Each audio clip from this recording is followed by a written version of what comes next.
আমি একদিন বরিশাল যাইতেছিলাম মাহফিলে, বাস্তবতা থেকে বলি, বরিশাল যাচ্ছিলাম, বাসের মধ্যে বসে আছি মাদারীপুরের মোস্তাফুর। এমন সময় একজন ভদ্রলোক ভিক্ষা করার জন্য উঠছে, ইংরেজিতে ভিক্ষা চায় সবার কাছে। ছেলেরা হাসাহাসি করে, এই চুলগুলি তার পেকে গেছে, দাড়ি পেকে গেছে, চামড়া ঘুষিয়ে গেছে। আমি চিন্তা করলাম ব্যাপার কি, শিক্ষিত মানুষ ইংরেজিতে টকিং করে আবার ভিক্ষা চায়। আমি বাসের পিছনে ছিলাম, ডাক দিছি, বাবা এদিকে আসেন। বললাম মুরব্বী, শিক্ষিত মানুষ কেন ভিক্ষা করেন? বলে বাবারে দুঃখের কথা বলে লাভ কি? বললাম সন্তানাদি কি নাই? বৃদ্ধ লোকটি কেঁদে দিয়ে বললো, বাবারে 3টি সন্তান, মানুষ বানাইতে পারি নাই। আমি হাই স্কুলের ইংরেজি টিচার ছিলাম, জীবনে বহু ছাত্র মানুষ করেছি, নিজের ঘরের বাচ্চাকে মানুষ বানাইতে পারি নাই। বাবা 3টি সন্তানকে আমার সম্পদ থেকে প্রতিষ্ঠিত করেছি। ছোট ছেলের বাড়ি গেলে বৌমার ছেলের মধ্যে ঝগড়া হয়। কিছুদিন পরে ছেলেটা বলে, বাবা মেজর বাড়ি যাও। মেজর বাড়িতে যখন গেলাম, ছেলে আর বৌমার ঝগড়া হয়, বলে বড়র বাড়ি যাও। বড়র বাড়ি গেলাম, ছেলে আর বৌমার ঝগড়া হয়, বলে কারোর ঘরে যাও। ঘরের দুয়ার পরিবর্তন করতে করতে বৃদ্ধকালে বুড়া আর বুড়ি দুইজন ক্লান্ত হয়ে গেছি। বাবা ভিক্ষার জন্য বের হয়েছি, মন যদি বলে আমাকে 2টি টাকা ভিক্ষা দিতে পারো। দেশে বহু পাগলি দেখবেন, পাগলি, অনেক পাগলিদের বাচ্চা থাকে। পাগলিরা বলবেন, পাগলি তোর গাট্টি বক্সাটা দিয়ে দিবে, কি আছে টাকা পয়সা, খাবার দাবার দিয়ে দিবে। কিন্তু যদি বলেন পাগলি বাচ্চাটা দে, পাগল মা সব দিবে কিন্তু বাচ্চা দিবে না। এটা মা মা মা মা, পাগলি মা সব দিবে কিন্তু বাচ্চা দিবে না। মা বুঝে যাও রে যুবক, মা বুঝে যাও। হ্যাঁ নবীর উম্মত, কৃতজ্ঞতা বড় দামি জিনিস, বড় দামি। এই যুবক সারাদিন ইবাদতে কাটাইতো। একদিন মা খানকার দরজার পাশে যে টুকা লাগিয়ে বলে, জোরাইজ রে দরজা খোল। আমি মারছি, 2টি কথা বলেই চলে যাবো রে জোরাইজ। জোরাইজ তখন নামাজে দণ্ডায়মান, চিন্তা করে একদিকে মা, অন্যদিকে নামাজ। না না, মা চলে যায়, যাক নামাজ আমি ছাড়ব না। মা ডাকাডাকি করলো, জোরাইজ নামাজ পড়তে লাগলো, চলে গেল মা। পরের দিন মা আবার আসছে, জোরাইজ রে দরজা খোল। মারছি, 2টি কথা বলি মা চলে যাব, দরজা খোল। জোরাইজ রাহিমাহুল্লাহ তখনও দরজা খুলেন না। একদিকে নামাজ, অন্যদিকে মা। না না না, মা চলে যায়, যাক নামাজ আমি ছাড়ব না। তখনও নামাজ দেন। 3য় দিন মা আবার আসছে, দরজা খোল জোরাইজ। এই জন্য জোরাইজ চিন্তা করে, একদিকে মা, অন্যদিকে নামাজ। যুবক, মা কি জিনিস বুঝে যাও, বাবা কি জিনিস বুঝে যাও। মা চলে যাই, যাক আমি নামাজ ছাড়বো না। জোরাইজের কিন্তু অপরাধ একটাই, মার ডাকে সাড়া দেয় না। সে কিন্তু বড় পাক্কা নামাজি ছিল, বড় বুজুর্গ ছিল। এই মা হাত বাড়াই দিছে, আল্লাহ আজকে 3 দিন হলো আমার জোরাইজকে ডাকি, আমার জোরাইজ আমার ডাকে সাড়া দেয় না। আল্লাহ আমার জোরাইজকে দুনিয়ায় কোনো জেনাকারিনী মহিলার অপবাদ না দিয়ে, অপদস্থ না করাইয়া, যত বড়ই অলি হোক না কেন তোমার অপমান না করাইয়া কবরে তুমি ডাক দিও না গো আল্লাহ। হাই হাই হাই। নবীজি বলেন, সাহাবীরা জোরাইজের বিরুদ্ধে মায়ের বদদুয়ার সাথে সাথে আসমান জগতে কবুল হয়ে গেল। যুবকদেরকে বলি, মা যদি অন্ধ হয়, ল্যাংড়া হয়, বোবা হয়, কানা হয়, অর্ধ পাগল হয়, মূর্খ হয়, অশিক্ষিত হয়, মালিকের আসমানে দোয়া করতে দেরি হবে রে, দোয়াগুলি কবুল হতে দেরি হবে না। এই জন্য আল্লাহ বলছে, আনিশকুরলি, আমি আল্লাহর শুকর কর, ওয়ালি ওয়ালি দাইক, বাবা মার শুকর করো। নবীজি বলেন, মা দোয়া করতে দেরি হয়েছে, বদদুয়া আসমানে কবুল হতে দেরি হয় নাই। জোরাইজ জানতো না অবস্থা কি হবে। ও বুজুর্গ নামাজি রত হয়ে গেল, মা চলে গেল, বহুদিন পরে বিপর্যয় ঘটে গেল। ওই জোরাইজের খানকার পাশে এক যুবক রাত্রিবেলা ঘুমাইতো, ও ছিল রাখাল। ওই যুবকের সঙ্গে এলাকার একটা মেয়ের অবৈধ সম্পর্ক হয়ে তারা জেনা করলো। জেনার কারণে ওই নারী তার গর্ভে বাচ্চা কনসেপ্ট হলো। বাচ্চা আসার পরে এলাকার মানুষ জানাজানি হলো, অমুকের মেয়ে অমুক, বিয়ে হয় নাই কিন্তু পেটে বাচ্চা এসে গেছে। লোকেরা ডাক দিছে, নারী এই সর্বনাশের কাজ কে করলো তোমার? মহিলাটা ডেকে বলতেছে, কি জবাব দিবে? সে গোপনে রাখালের কাছে এসে বলল, রাখাল তোমার কারণে আজকে আমি অন্তঃসত্ত্বা হয়ে পড়েছি, সর্বনাশ হয়েছে। এ রাখাল, আমার এ বাচ্চার পিতৃ পরিচয় কি হবে বলো? রাখাল ডাক দিয়ে বলতেছে, দেখো আমার কথা যদি বলো মানুষ তোমাকে মেরে ফেলবে, আমাকেও মেরে ফেলবে, কারণ আমি কৃতদাস, সমাজে আমার কোনো দাম নাই। তুমি যাও, যাই মানুষকে বলো ওই যে দেখো বুজুর্গ জুরাইস 3 রাত 24 ঘন্টা ইবাদতে কাটায়, মানুষ থেকে খুব বিশ্বাস করে, মানুষ থেকে খুব ভালোবাসে, মানুষ তার জন্য খাবার নিয়ে যায়, খানকা বানিয়ে দিয়েছে। জুরাইজের কথা বললে তুমিও বাঁচবা, জুরাইজও বাঁচবে। মেয়েটা রাজি হয়ে গেল। সমাজকে বলল, আপনারা যাকে অনেক বড় বুজুর্গ মনে করেন, এই জুরাইজ আমার সর্বনাশ করেছে, তার খানিকার ভিতরে নিয়ে আমার সঙ্গে জানা করেছে, এই জানার কারণে আমার গর্ভে বাচ্চা এসে গেছে। যুবকরা লাঠি নিয়ে জুরাইজের খানিকা আক্রমণ করলো, মারতে লাগলো, আগুন দিয়ে পুড়িয়ে দিল। জুরাইজ বলল, যুবকরা কেন মারো? বলে, তুমি অনেক বড় ভণ্ড, অমুক নারীর সঙ্গে তুমি জানা করছো। জুরাইজ বলে, আল্লাহর কসম করে বলি, জীবনে কোনোদিন আমি তাকে দেখি নাই, জানা তো দূরের কথা, কথা তো সত্য, কিন্তু মহিলা তো বলে ফেলছে। ওই যে মা বদদোয়া করেছিল, মায়ের বদদোয়া রব্বে কারিমের দরবারে কবুল হয়ে গেছে। যুবকরে, মা এমন জিনিস, বাবা এমন জিনিস, খোদার দরবারে হাত বাড়াইতে দেরি হবে, কবুল হতে দেরি হবে না। আল্লাহ বলেন, ইম্মা ইয়াবলুগান্না ইনদাকাল কিবার আহাদুহুমা আও কিলাহুমা ফালা তাকুল লাহুমা উফ।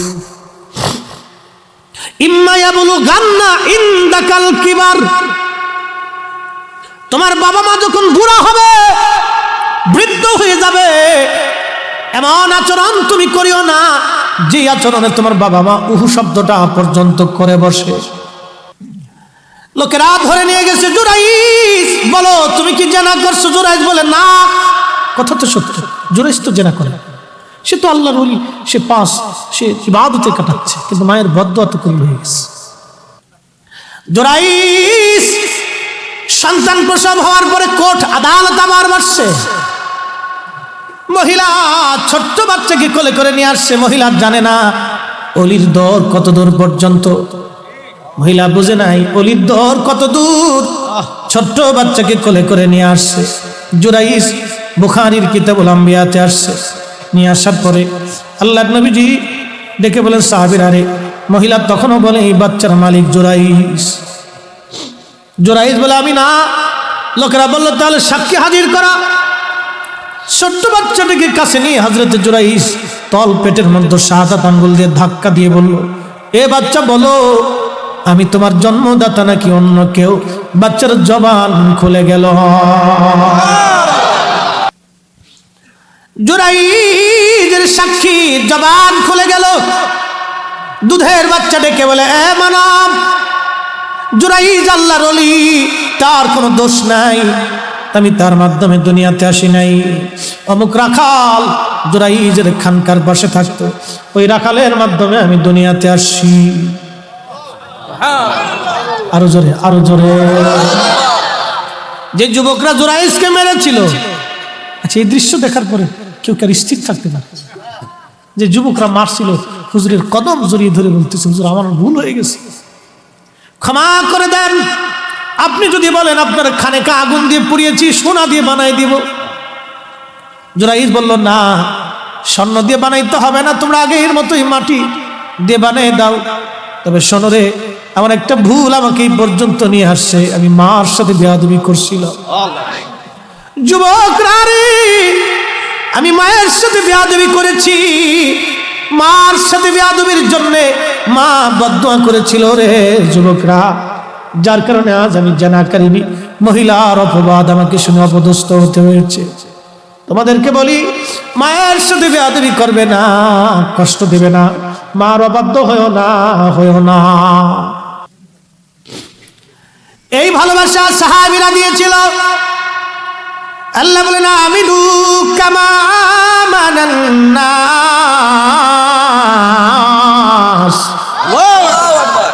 তোমরা ঈমান আনো, আমার নবীর সাহাবীরা যেভাবে ঈমান আনছে সেইভাবে ঈমান আনো। সাহাবীদের ব্যাপারে আল্লাহ কোরআনে আয়াত নাজিল করছেন, সূরা বাকারার 12 নম্বর আয়াত। সেই দিন মুনাফিকরা বলল, ক্বালু আনুমিনু কামা আমানাস সুফাহা, আমরা কি নির্বোধদের মতো ঈমান আনবো? আল্লাহ জবাব দিলেন, আলা সাবধান, ইন্নাহুম হুমুস সুফাহা। রে নবীজি, আপনি নবীর সাহাবীদেরকে যারা নির্বোধ বলে, ওরাই নির্বোধ, ওরাই বোকা। হুজুর, ওরাই নির্বোধ।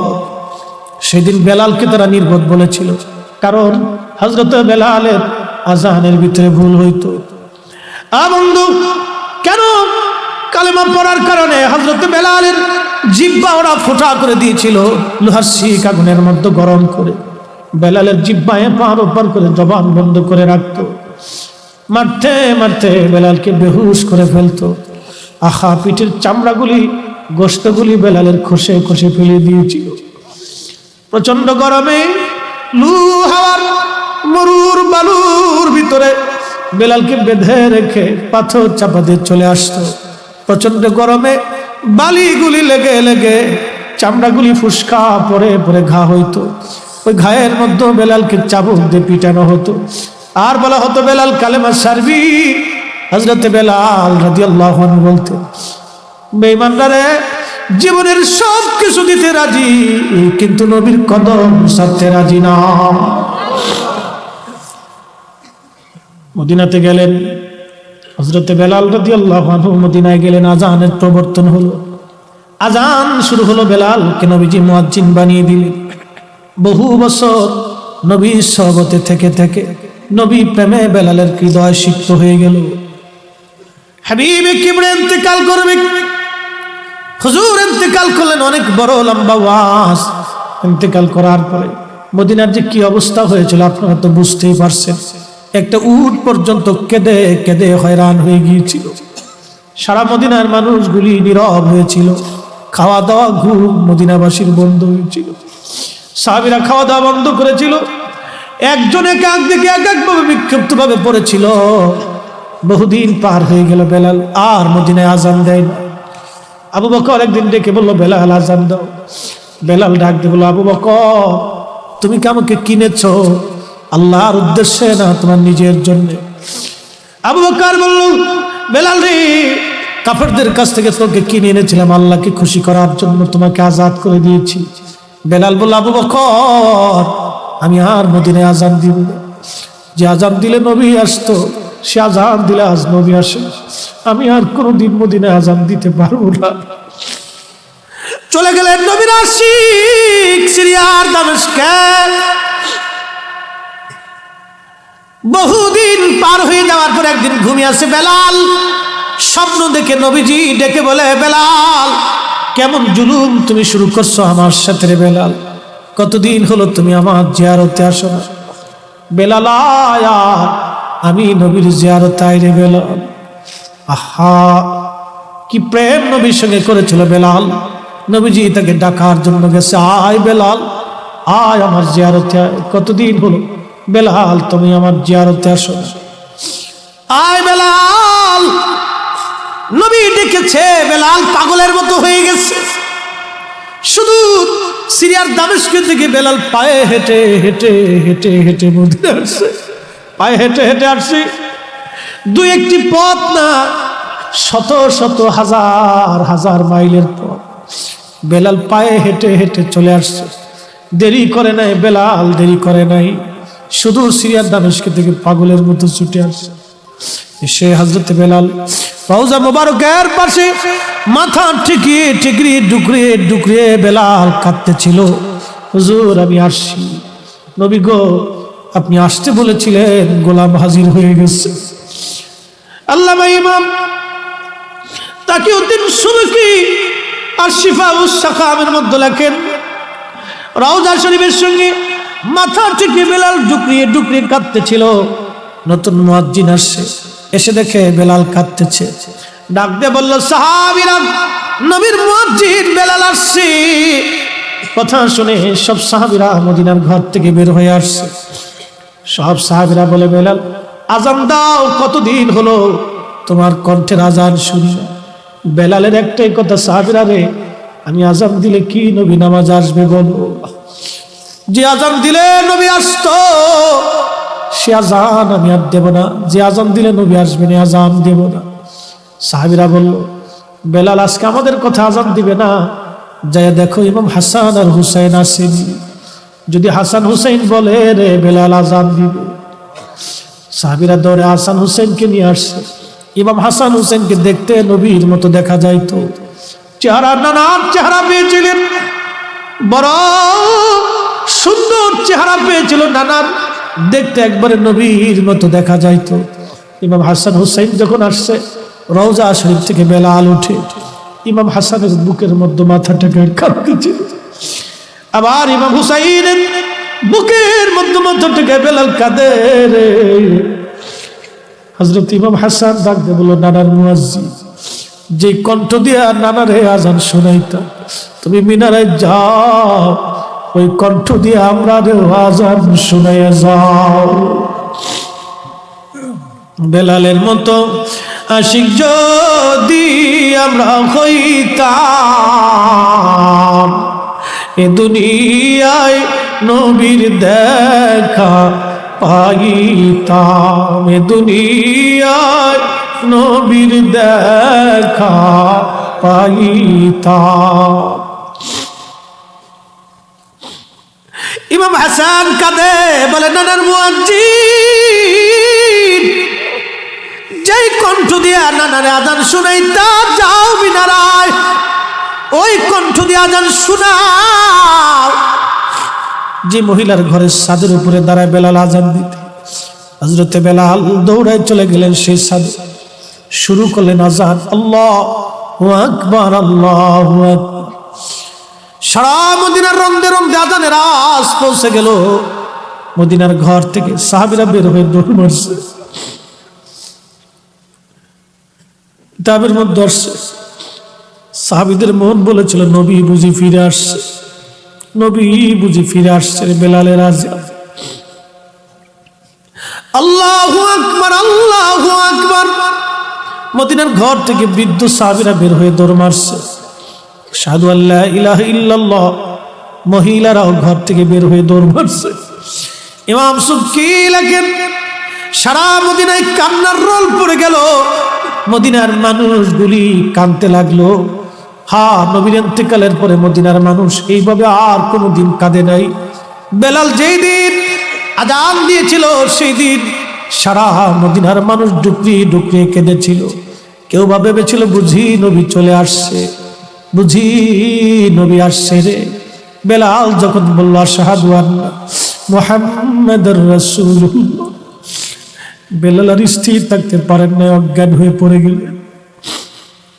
মদিনার মাটি গুলি থরথর করে কেঁপে উঠছে, মদিনার মাটি গুলি থরথর করে কেঁপে উঠছে, মদিনার মাটি গুলি থরথর করে কেঁপে উঠছে।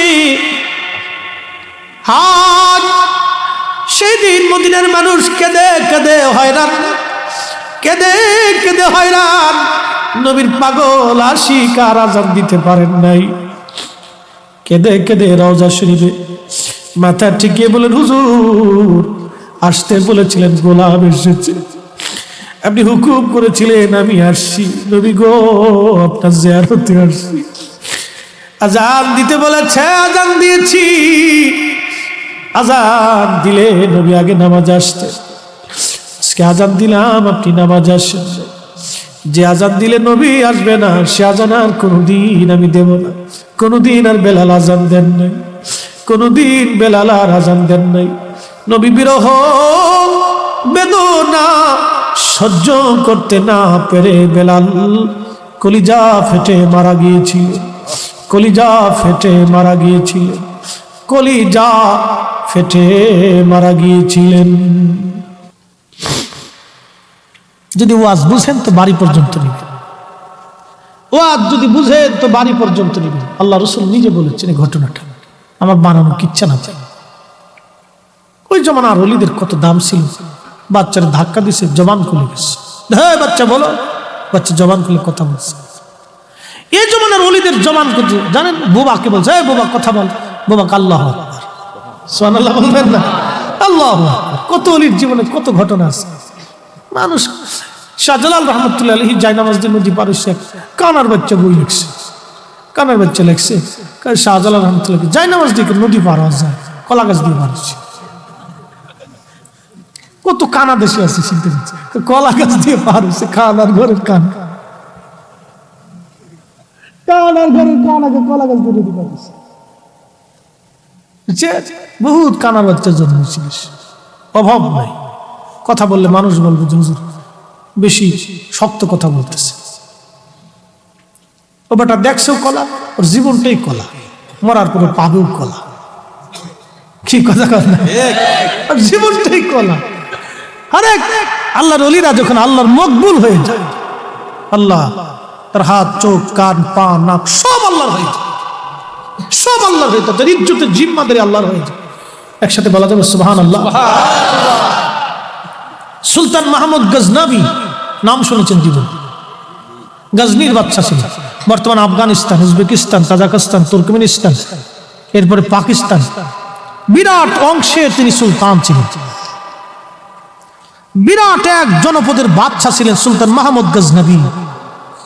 হট আবুল হাসান খেরকানি রহমতুল্লাহ দরওয়াজায় যাইয়া মাথা নত করে বসে থাকতো। তো খাদেম আবুল হাসান খেরকানি রহমতুল্লাহ খেদমত করতেছে। সুলতান মাহমুদ গজনবীর সামনে হাত দিয়ে দাঁড়িয়ে রয়েছে। আবুল হাসান খেরকানি তো মোরাকাবার মধ্যে বসে। তো খাদেম মোরাকাবা তো শুনে না, অনেকক্ষণ সুলতান মাহমুদ গজনবী দাঁড়ায় নিচ্ছে। অলির দরবারে সুলতানের কোনো বেলুই নেই। আরে অলিরা তো আল্লাহর রাজত্ব নিয়ে দুনিয়াতে আসে, ঠিক কিনা? আল্লাহর দেওয়া ইজ্জত নিয়ে তারা আসে। সুলতান মাহমুদ গজনবী দাঁড়ায় নিচ্ছে। তো খাদেম মাথার উপরে জোরে চিপ দিছে, চুল টান দিছে। তো মোরাকাবা ভাঙে বলে, এ দুষ্ট, চুল টান দিলি কেন? বলে হুজুর সুলতান মাহমুদ গজনবী আসছে। আবুল হাসান খেরকানি ধমক দেয়, আমার কাছে আসছিস কেন? যা, আরো জোরে কর। আবুল হাসান খেরকানির দরবারে সুলতান মাহমুদের কোনো বেলুই নেই। যা, আমার কাছে আসছিস কেন? যা।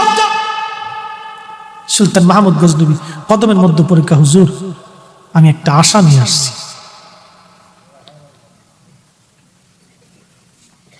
সুলতান মাহমুদ গজনবী মদিনাতে গেছে, শাহী পোশাক পরে, শটের পোশাক পরে, কান্দে পানি লিয়া হাজিদেরকে পানি খাওয়াইতেছে।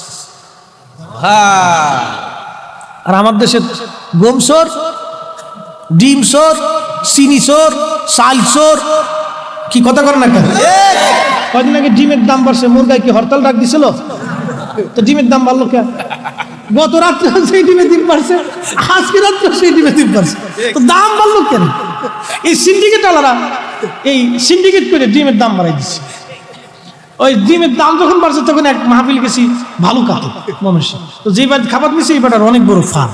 আমি বললাম ভাই সাহেব এই আপনার তো বিরাট বাম্পার মনে হইতেছে। দেখো হুজুর আল্লাহর কি রে, কই আমাদের কোনো ব্যবসা নেই। বললাম কারণ কি? কই সিন্ডিকেট আলারা করছে। চিন্তা করতে পারছেন কত বড় শোর দেশে এই ডিম চুরি করছে। হেরা ডিম টিম চুরি করিয়া মক্কা ঘরে যা কাঁদতেছে, আল্লাহ ভুল হয়ে গেছে, আল্লাহ শয়তানে হাসে আর কেউ উড়ে সিটা।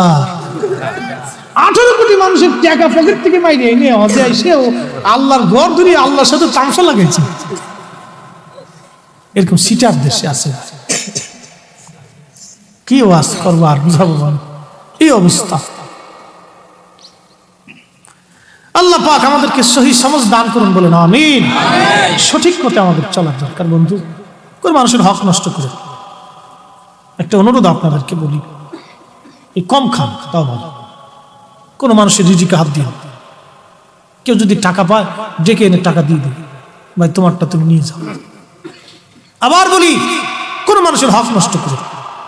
কেউ যদি কিছু পায় তো দিয়ে দিবেন ডেকে এনে, বাপ তোমারটা তুমি নিয়ে যাও।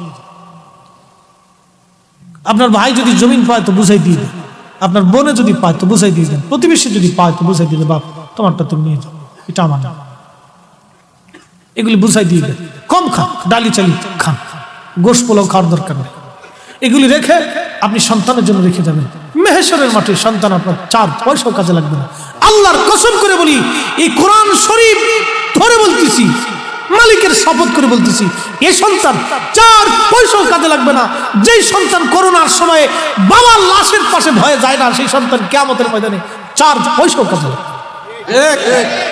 এটাকে হালাল খায় নেককার বানায় যায়, হালাল খায় ভদ্র বানায় যায়। খালি মাদ্রাসায় পড়বেন তা না, স্কুলে পড়ুন, কলেজেই পড়ুন, ভার্সিটিতে পড়ুন, ওকে ভদ্রতা শিখান, নামাজ কালাম শিখান, ওকে দিন বুঝান, ওকে হক হালাল বুঝাই। পড়ুক না কলেজে, তাতে কি হচ্ছে? সবাইকে হুজুর হবে নাকি? সবাই কি মুফতি মনিরুজ্জামান কাদরি হবে নাকি? সবাই কি ফরিদি হবে? না, সবাই তো হবে, সব আলেম হবে না। কেউ ডাক্তার হবে, কেউ ইঞ্জিনিয়ার হবে, কেউ রাজনীতি করবে, কেউ ঠিকাদার হবে, কেউ আপনার কি বলে ইঞ্জিনিয়ার হবে, এক এক সাইড এক একজন ড্রাইভার হবে, আল্লাহ কম্পিউটার ইঞ্জিনিয়ার হবে, কেউ অনেক বড় ডাক্তার হবে, হবেই তো, এক একজন এক একটা হবে। আল্লাহ এইভাবে সৃষ্টি করছে।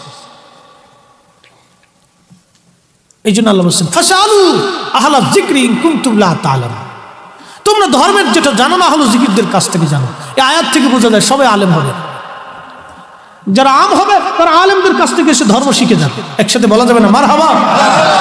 এই জন্য সবাই আলেম হবে না। বাচ্চা ইংলিশ মিডিয়ামে পড়ান, আমি আমার মেয়েকে ইংলিশ মিডিয়ামে পড়াই, তাতে কি হচ্ছে?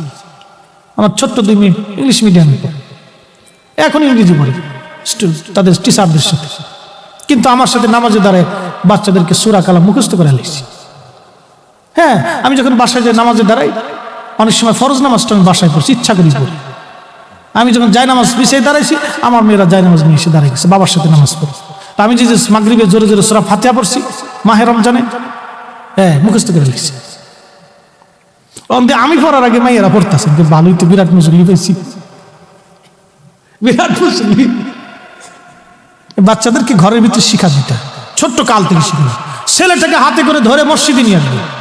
আমাদের দেশে তো অনেক মুতল্লিরা বাচ্চা কাচ্চা আসলে ধমক দেয়, তোর বাপে নামাজ আসে না, তুই এই সুদ কি কথা কর না, ধমক দেয়, তোর বাপে নামাজ আসে না, তুই এই সুদ। আর ওই পুলাই চিন্তা করে বুড়া না মরা পর্যন্ত তার মসজিদ যেতে হবে, বুড়া মরবো তারপরে যাবো।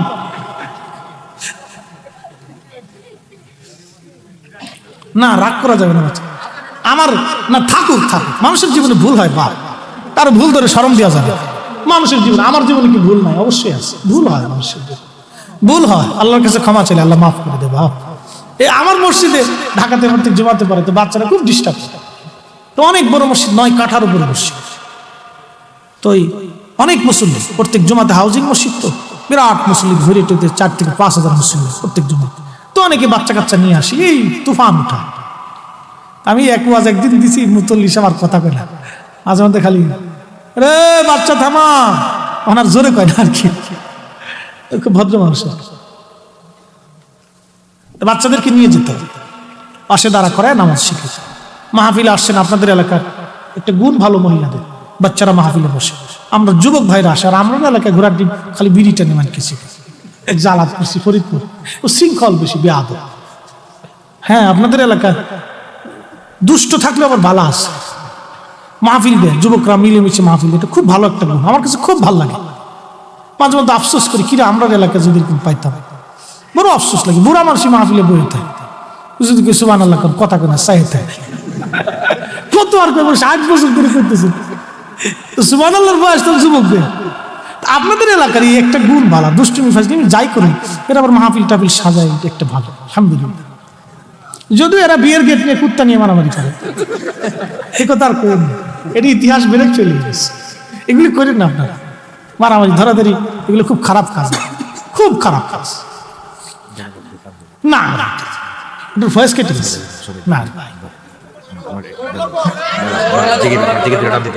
মনির ভাই আপনি খুব সালাম। আমার দাবি, আমি এই বাইরে সবার প্রোগ্রাম আমি 5 বছর আগে আমি আনেছিলাম, এর সাথে আমার সম্পর্ক এত ভালোবাসা, একটু দেরি হিসেবে থেকে আমি অনেক গভীর চিন্তা করেছিলাম। উনি আমাকে বলছেন টেনশন করেন না, আমার প্রাণের দাবি হযরত বেলাল একটু টান দিবেন, আমার একটু জিগির, যুবকদের এই স্টেজটা যুবকরা আপনার জন্য একটু সুন্দর ফুটে উঠছে, একটু সাজাইছে আপনার জন্য। আচ্ছা মাশাআল্লাহ, ঠিক আছে। কি যে জালাত করছি, আরে সারা দেশে যেই জায়গায় যাই খালি ওয়াজ করছি। আচ্ছা ঠিক আছে ইনশাআল্লাহ। আহা, আলহামদুলিল্লাহ, এই ওয়াজটা আমার একটা কবুলিয়াত মকবুলিয়াত ওয়াজ। আমার বহু কমই ভাইরা মোতামি, সেদিন এক মোতামি সাহেব হুজুর, আল্লাহ মহাব্বতে মানুষ, আমার পাওয়ার সাথে জড়াই ধরছে, চুমাইতেছে, তাকে হুজুর আপনার এই ওয়াজটা শুনে যে কত চোখের পানি ফেলছি। আরেকজন জড়াই ধরে বলতেছে, হুজুর মদিনার থেকে আপনার এই ওয়াজটা শুনে আমি যে কত কাঁদছি। আর মাশাআল্লাহ, দোয়া করলাম ভাই। তো মানুষের হৃদয়ের খোরাক, এটা তো আমার কথাই না, এটা রসুলের প্রেমে। বেলাল রাদিয়াল্লাহু আনহু নবীকে ভালোবাসছে, বা কথা বলেন ঠিক কিনা? আমরা তো পারি নাই, যদি একটু চোখের পানি দিয়ে নজরানা দিতে পারি, এটা আমাদের জীবনে একটা সার্থকতা আর কি। আমাদের তো তেমন কিছুই নেই, আমল নাই, আখলাক নাই, চরিত্র নাই, দিন নাই, ধর্ম নাই, নামাজ নাই, রোজা নাই, জিকির নেই, ফিকির নেই, কিচ্ছু। সাহাবীরা যদি আমরা দেখতো তো মুসলমানই মনে করতাম, এটা মুসলমানই না, আমাদের কিচ্ছু নেই, যদি আল্লাহ ক্ষমা করে। তবে একটা দিক আছে, একটা কথা বলে দিয়েছে, একটা গোপন অস্ত্র, দারুণ অস্ত্র। হুজুর কি? রাসূল করিম সাল্লাল্লাহু আলাইহি ওয়াসাল্লাম একটা হাদিসে ফরমান, সুনান ইবনে মাজাতে বিশুদ্ধ সনদ আছে, নবী বলেছেন, উম্মত তোমাদের জন্য একটা সুসংবাদ আছে, তুমি যদি রব্বে করিমের দরবারে তোমার চোখের কোণা দিয়ে মাছির মাথার পরিমাণ পানি ঝরে পড়তে দেরি হবে, তোমার জীবনের গুনাহ মাফ হতে দেরি হবে। গোপন অস্ত্র, একবারে পারমাণবিক অস্ত্রের চাইতে দামি অস্ত্র। এসেছেন যত নবী সকলের ইমাম, সালাম নবী তোমায় হাজার সালাম, ইয়া নবী সালাম আলাইকা, ইয়া রাসূল সালাম আলাইকা, ইয়া হাবিব সালাম আলাইকা, সালাওয়াতুল্লাহ আলাইকা, ইয়া রাসূল ইয়া রাসূল